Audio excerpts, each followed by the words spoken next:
Um, so I've been listening to all the discussions, and uh, these have been most illuminating and exciting and varied.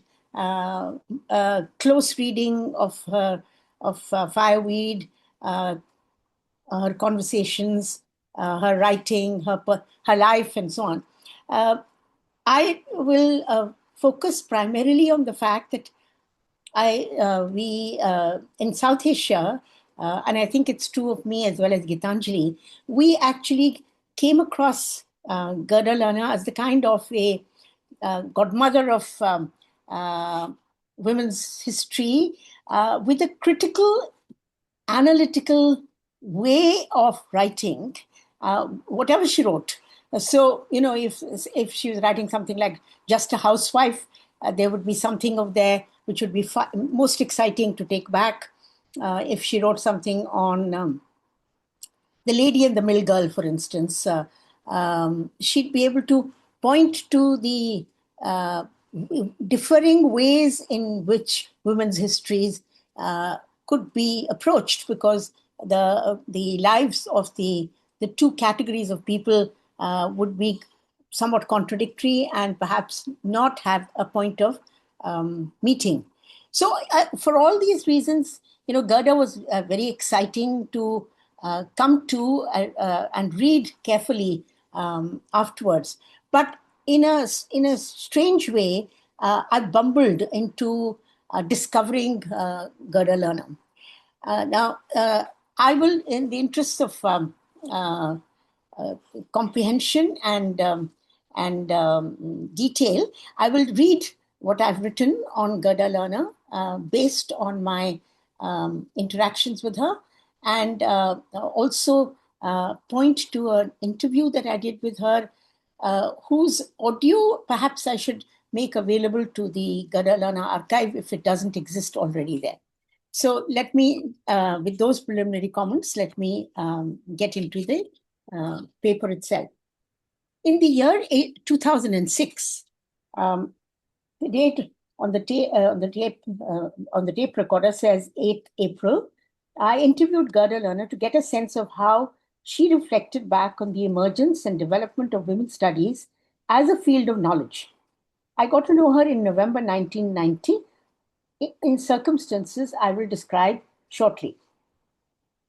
I had discovered Gerda Lerner in 1986 through Gail Omrit, another feminist scholar, sociologist, who was American and who now lived in India. She wrote a review of Gerda Lerner's Creation of Patriarchy, which was otherwise unknown to us, in a very powerful, very popular, widely circulating journal called the EPW, Economic and Political Weekly. And in that, she summarized the creation of patriarchy. It was a detailed account of early history written after, and it was clear that Gerda had written this book after years of labor and research. Now, this was unusual because she actually had done so much of her work around American history and a different kind of archive. So, to go to creation of patriarchy, she would have had to reinvent herself, go off and look at early inscriptions and early sources. And she went all the way to Mesopotamia because that was closest to the point of, as close as she could get to the early stages of the formation of patriarchy. So I think that was important as far as the move that she makes.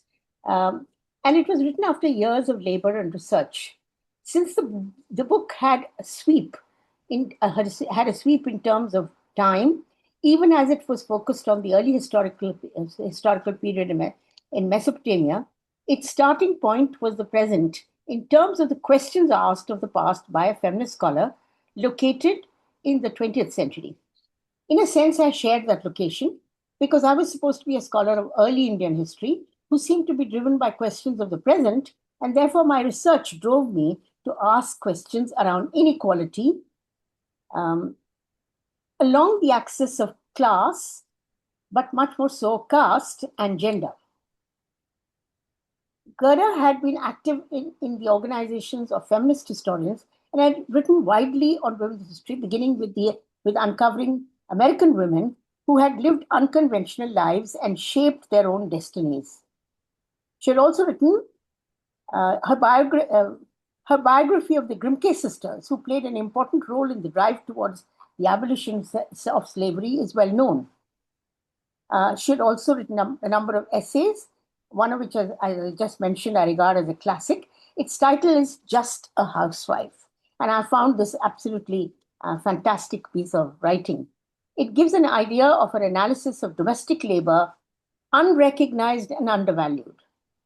One other essay is titled The Lady and the Mill Girl, which explores the divide between women, fracturing any simplistic understanding of sisterhood across class locations.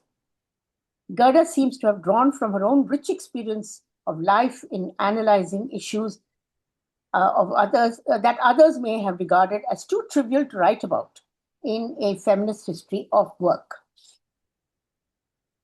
Gerda had an extraordinary life. Growing up in Europe during the interwar years, her family history in a Jewish household, unremarkable in any way except that it was Jewish, drew her quite literally, centrally into the Nazi terror days in Austria. This part I relate to very much because it's part of the history that we are living in India, where there are targeted communities. Um,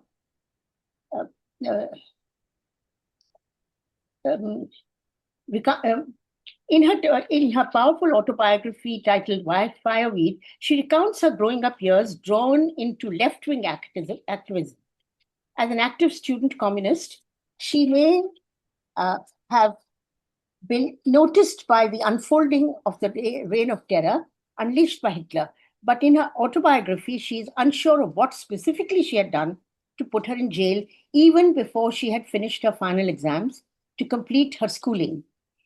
Unsure of why she was incarcerated, all she could focus on was that she desperately wanted to write her exams to graduate from school. Obsessed with a limited goal, she wrote many letters to the authorities, using even toilet paper to communicate with them. After many rounds of ignoring her appeals, someone in the system seems to have relented, and she took her exams. This time of terror is well described by Gerda in Fireweed, which is subtitled A Political Biography. I think it's these parts that which I have related to more strongly also. It is worth describing, and so it's worth describing to some extent in some detail. Gerda is a fantastic writer, a good writer. So her story begins with childhood, family, and its internal tensions. Her father was a wealthy pharmacist who lived in Vienna and had sensibly purchased another pharmacy in Liechtenstein. I might be pronouncing this wrong, an independent principality located between Austria and Germany, France, and Switzerland. This came in handy when the wealthy Jews began to be targeted by the new Nazi state in Austria after the UNCLOS, or the forced union between Austria and Germany, which was easily brought into place by the Nazi penetration of the Austrian state and its administration. Sensing danger, Gerda's father decided to take as much wealth as he could to Liechtenstein.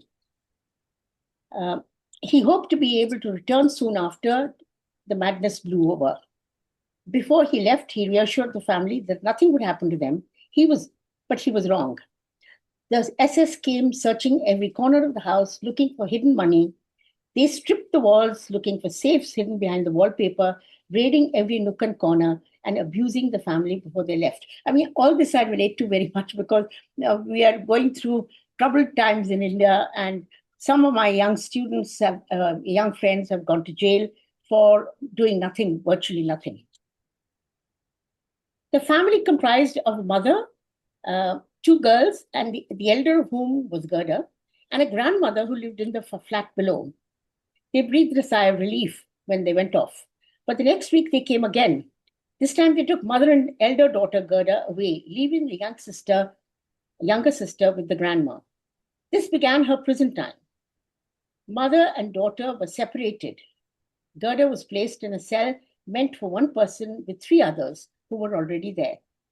There was a straw mattress, a bunk bed that had to be drawn up in the daytime, as the cell was so small, so narrow, a small table and a chair. At the rear end of the small cell was a commode.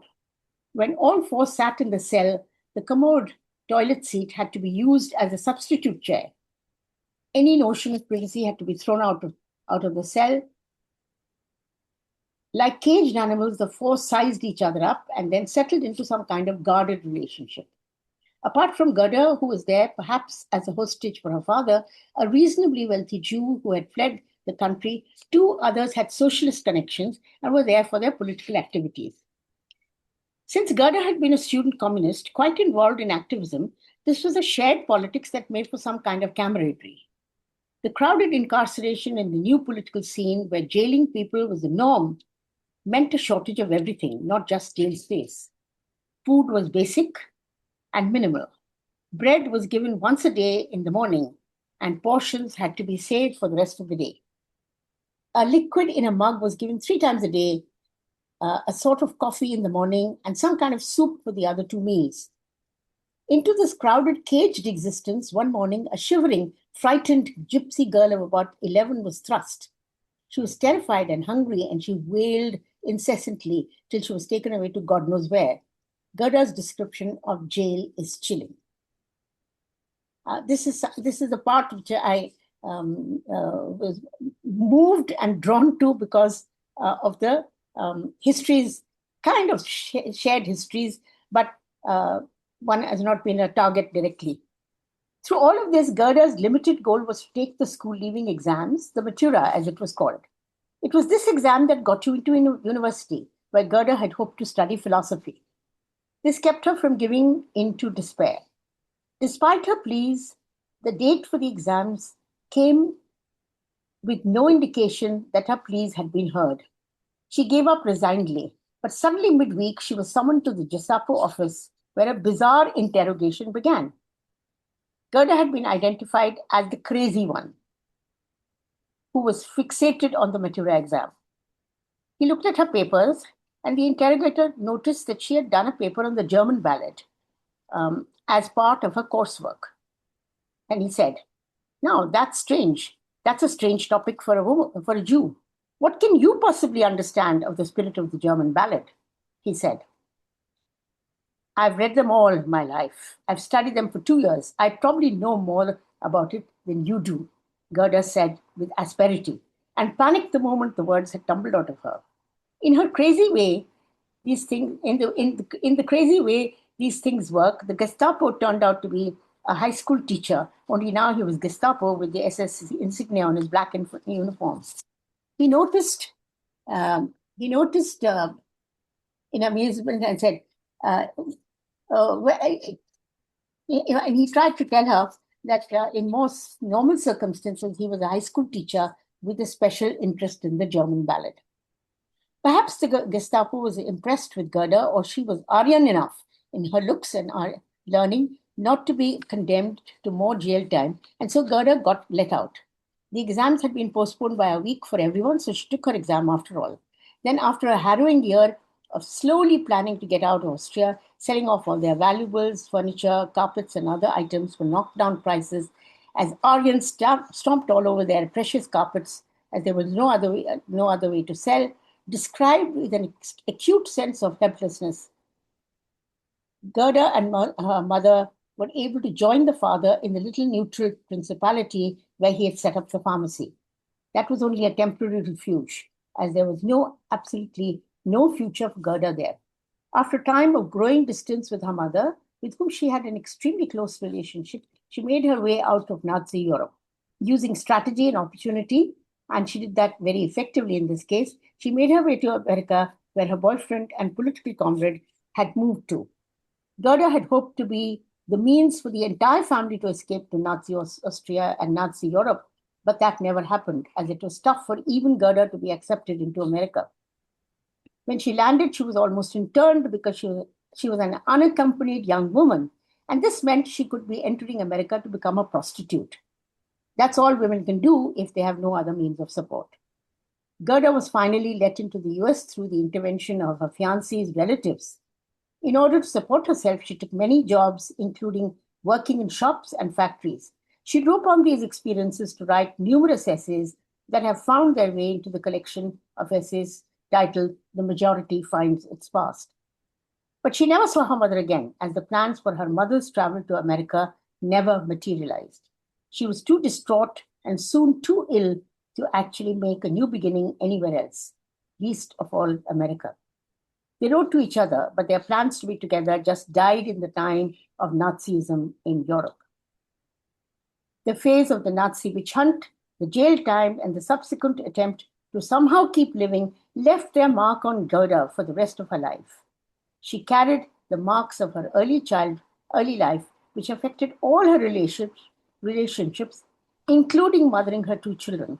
Years later, they referred to her as being too serious, and Gerda acknowledges that it was probably true that she was a product of her own history. Gerda had stayed with left-wing politics through her years as a housewife, bringing up two children. As a housewife who was left-wing, she mobilized women over housing rights. People have talked about it. And this too gave her a rich experience about women trapped in domesticity and child rearing. She had also hoped to be a creative writer in her free time, which she did not really succeed at. I think this is an important issue because I think the piece of writing that she finally did in the Fireweed is to me, an amazingly literary, very powerfully written autobiography, the likes of which I have rarely seen. She had also hoped to be a creative writer. She took writing classes as she mothered her two children and partnered with her screen husband, Carl Lerner. The first marriage after she landed in America did not last, including writing a script which was unusual as it was about a white man who injects himself, as people have pointed out already in this seminar. Gerda went back to being one of her early writings set in prison was picked up for publication. Gerda went back to being a student in her 40s. This is the most unusual part of her life, as far as I'm concerned, because she comes back to history, and she comes to women's history in an amazing way. And then proceeded to write a doctoral thesis. She's famous in parts of American and feminist history as having a 20-year plan that she would go back, she would do her studies, she would then do a PhD, and then she would write women's history, and she followed it, I think, to a T. She found her calling in researching women's history, tying in with the women's movement in the late 60s in America, which in turn spawned women's studies as a field of knowledge and academic engagement. In academics, as I said, she had an infamous plan for having for having a 20-year plan in which she would research and write women's history, exploring finally the question of the origins of patriarchy towards the end of this period, a scheme she seems to have followed with clockwork precision. It was that part of her work that brought Gerda into my life. I was aware that she was teaching her last semester at the University of Wisconsin at Madison, where she would lead a course on feminist theory as she was going to be 70 and would formally retire in 1991. That led me to seek a travel and maintenance grant to spend 6 weeks at Madison, where I was allowed to audit the course that Gerda was teaching. I watched her teach in a passionate but no-nonsense way, having little patience with some of the young white American women who were consumed by guilt at being white and not knowing how to get past their location as white women except to be bleeding hearts. She ticked them off and urged them to find a way to do feminist politics across race and class lines.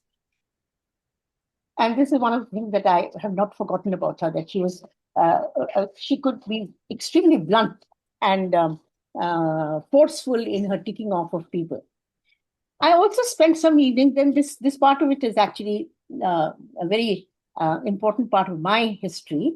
I also spent some evenings discussing my work and its difficulties, as I had nothing even remotely close to the kind of sources Gerda used in her analysis of the creation of patriarchy. as we talked, my sources for early Indian history are heavily biased in one sense, or limited in another sense. They're basically religious hymns, texts with a solidly religious bias. And so, actually, I was challenged in trying to write a history of patriarchy in its early phases in the South Asian context. Um, as we talked, she asked searching questions. And one of the suggestions she made was that I should read the sources against the grain by asking, for example, and this was invaluable, why a lawgiver suddenly needed to lay down his elaborate do's and don'ts in a text which is widely circulates in India. Why there were and then the question that arose was why there were more slave women than there were slave men mentioned in the text.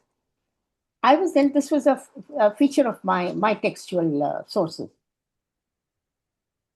I was then able to write my paper titled Conceptualizing Brahmanical Patriarchy in Early India, Gender, Caste, Class, and the State, which became the kernel of my later book called Gendering Caste from a Feminist Lens.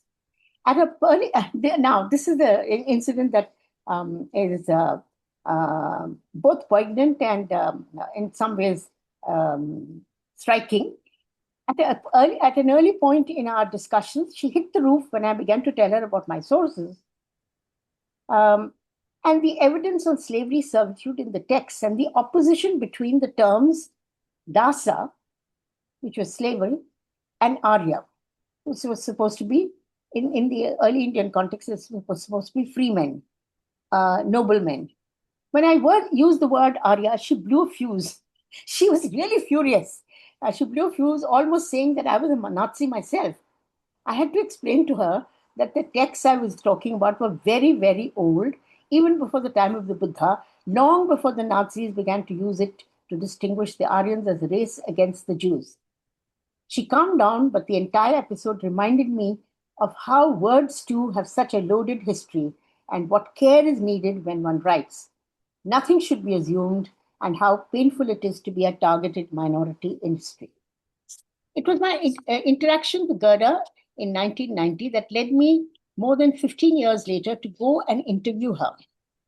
Why I wanted to do that, I'm not sure, except that since the anti-Sikh, the Sikhs are a minority community in India, and there'd been a pogrom against them in 1984, I had begun to document using a tape recorder how people experienced history in their everyday lives. I became a collector of oral histories.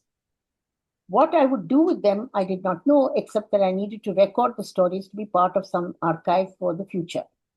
I sent Gerda a mail when I was making plans for a working trip to the US. She was generous in her response, and we arranged for me to visit her in Durham, where she was a visiting professor at the time. Her daughter lived in the neighborhood. It was a little less cold here in the winter than in Madison, where she otherwise lived, having retired as the Edward Robinson Professor from the Department of History. I took one of the early red-eye flights as they were cheaper, and Gerda generously offered to pick me up from the airport. Without knowing what was involved, I said thank you and was very relieved because I was very bad at finding myself finding my way anywhere in the US. I did not know how to use even something as simple as a payphone. I had no idea how far the airport was from Durham. I did not even know which gate to get out from. And so Gerda drove around without finding me, going from one terminal to another. Fortunately, she found me, and thankfully, we started off for her home. As she drove and we chatted, I noticed the milestones passing by, and I was amazed to discover that the airport was more than 50 miles from where she lived. I've been thoroughly chastened since that occasion. Organized as ever, she put me into a bedroom and told me to sleep and recover as she had cooking to do. She was no nonsense about it. As obedient as a lamb, I did so and was grateful that she packed me off as I fell asleep and was woken up for lunch. We had our interview session in the afternoon. We sat at her dining table and I took out my recorder. As I did so, I noticed a striking wall hanging, framed and therefore, not strictly speaking, a hanging. It was put together in a design of multicolored cloth in a square frame, making for a stunning piece of art. When I remarked about it and asked which artist had created this piece of art, she said gleefully, "It's pieces of satin from all my honorary degree doctorate gowns assembled into a design by a seamstress who followed my instructions faithfully to reproduce this creation, which now hangs on my wall." And it was stunning. It was a really stunning piece of art. It was typical of her, no nonsense and averse to waste, but deeply creative at all times. Her mother was an artist after all. We laughed companionably, and she told me about her artist mother, her paintings, and how finally, many, many years after the Nazi terror, when the family had reconnected properly, she and her sister organized an exhibition of their dead mother's paintings. She also mentioned that she rediscovered her buried German and began to speak it after years of its loss when she visited Germany for the first time after she had fled from Europe. In keeping with this history as persecuted Jew, she was asked to speak at the Holocaust Museum in Washington, D.C. When she did, her speech took the audience through a tour of all the past atrocities: the genocide against the indigenous people of North America, the brutal conditions of slavery, to place the Jewish Holocaust in context. As a feminist, she had to stand up against every form of violence and inequality, whichever quarter it came from, even if it was an inconvenient truth. I've included the interview itself, which is reproduced below. After it was over, she put me into a car, drove me back to the airport. This time she was in full control. So with her usual efficiency, she found the gate that I was to go to and which terminal I had to go to, and then dropped me off after saying goodbye. I never saw her again. I never saw her again, but she had signed copies of books for me, which were generously worded, acknowledging the sisterhood of shared feminist history. Sometime later, I heard that she had moved to an assisted facility in Madison, and that is where she spent her last days. Fortunately, she had written her autobiography, a colorful piece of writing, in which she tried to create as a creative writer rather than as a historian. She says in the autobiography that she ended the biography at the point when she went back to being a student and a historian. After that move, the many books she wrote tell us the rest of her story and the story of women in history. That was typical. That is, she actually then got on to writing in another kind of way. And so she stopped her autobiography at that point. I reread the autobiography before writing this introduction to her interview, which I have reproduced here. Friends who knew I was deeply influenced by Gerda's writing sent me copies of the autobiography as soon as it came out in America. Rereading it today is both chilling because of its many reminders to what we are witnessing in some measure in India today. The targeted attacks on Muslims or dissenters who can be branded as anti-national or seditious or urban Naxals, urban Maoists, or whatever new hate term the state now routinely adds to the charter of new crimes.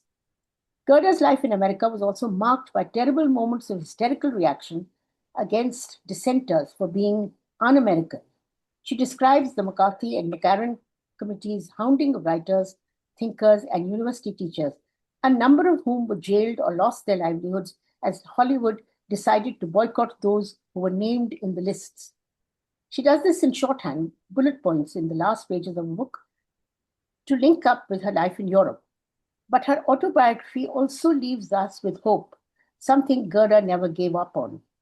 In the long march of history, terribly bad times come and overwhelm us. But they also end as historical forces reassert themselves to end tyranny and work towards the creation of a more just and humane world. Like the fireweed that manages to survive total destruction caused by fire. The plant grew in large numbers and bombed and burnt out over areas in London after the Second World War, Gerda tells us. And she also tells us that according to Native American legend, every firewood plant is the soul of a tree that was burnt in a forest fire. The desire for a more just world is the soul we must keep alive despite the wasteland that we may see all around us. I think I should. How many minutes have I taken? How much time do I have? I think we are around 40 minutes by now, 45 minutes. So maybe it's time to come to a Yeah, conclusion.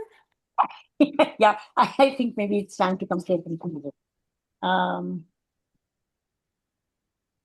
40 minutes you have taken, around 40 yeah. minutes.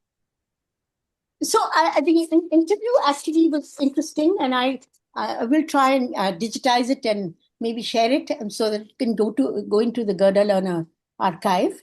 Um, we talked about a number of things, especially the writing of women's history, the formation and the consolidation of women's studies, the challenges that were being faced by even that field. Not everything went in the direction that Gerda may have wanted to, because she, as many people have pointed out in the course of the 1.5 days that we've, or the one day that we've been speaking, uh, uh, women's history is something that not everyone is necessarily practicing in the form in which Gerda would have taken us. Um, this, I think, the women and gender studies departments have opened up the field enormously. As in India, we have also got women and women's studies departments. They opened up the field, and I think initially they moved in the direction of putting gender in the context of economy, society, and even the political. Uh, but over a period of time, I think history writing has moved in the direction. Uh, it shouldn't be treated as if we are critical of the new forms of writing history, because some of the new forms of writing history from below and so on, have been very powerful in opening up women's history, even in India. But there is a way in which sometimes language and ideas can overwhelm. And some yesterday, I think one or two of the scholars were talking about, the coming in of um, different feminist philosophies, maybe they try to put it, or whatever, but which have, in a sense, the materiality and the groundedness of the women's history project is to some extent um, clouded by the forms of writing that have come into play. I don't see this as, I mean, it's bound to be, it's natural because it is there in the context of um, uh, disciplinary constraints, also personal preferences, and so on. But if the historical project is doesn't proceed to uncover the detail of history, perhaps we lose something, and perhaps that is what she alludes to in some of her writings. Uh, what remained as a feature of uh, her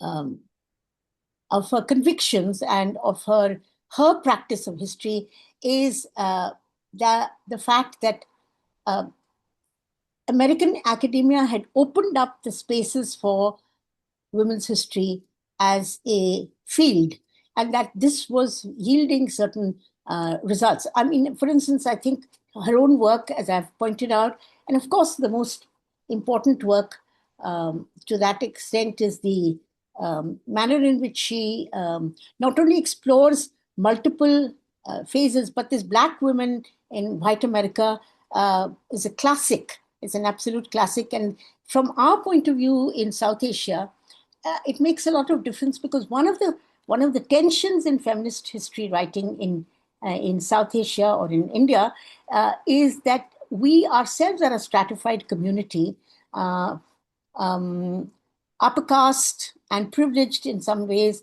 and occupying important places, whereas the bottom sections, the Dalit feminists are often uh, having difficulty in putting their point of view across, and they don't have the same historical training. So, one of the things that's most impressive about what Gerda does is that she creates the space for African American women to write their own histories, and she steers the project. She takes it forward and helps there and leaves it, facilitates the writing of African American history by African American women. And that's something that she does very powerfully.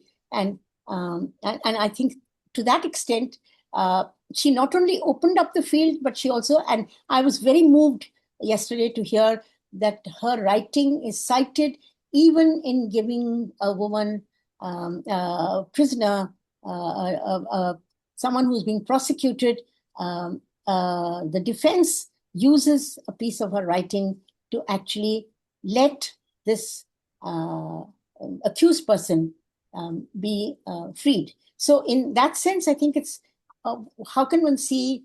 I mean, there is the practical Gerda Lerner, there is the historian Gerda Lerner, there is the philosopher Gerda Lerner, and so, in a sense, converting disprivilege that she faces as a Jewish woman who's sent away, she is able to use that experience to identify with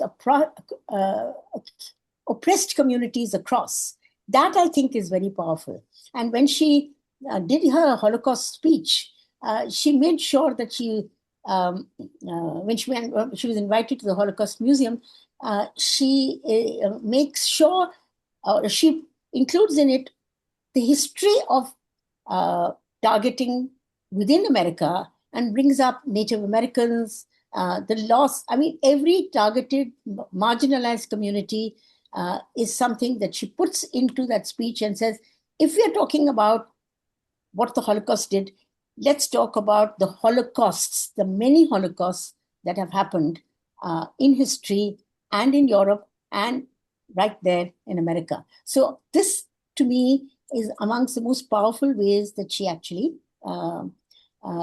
led us into thinking about history. So while we may have opened up fields in certain ways, what perspective and from what standpoint should we be engaging with our own past? And that's a question that she left me with, and I think it's very powerful. So thank you very much.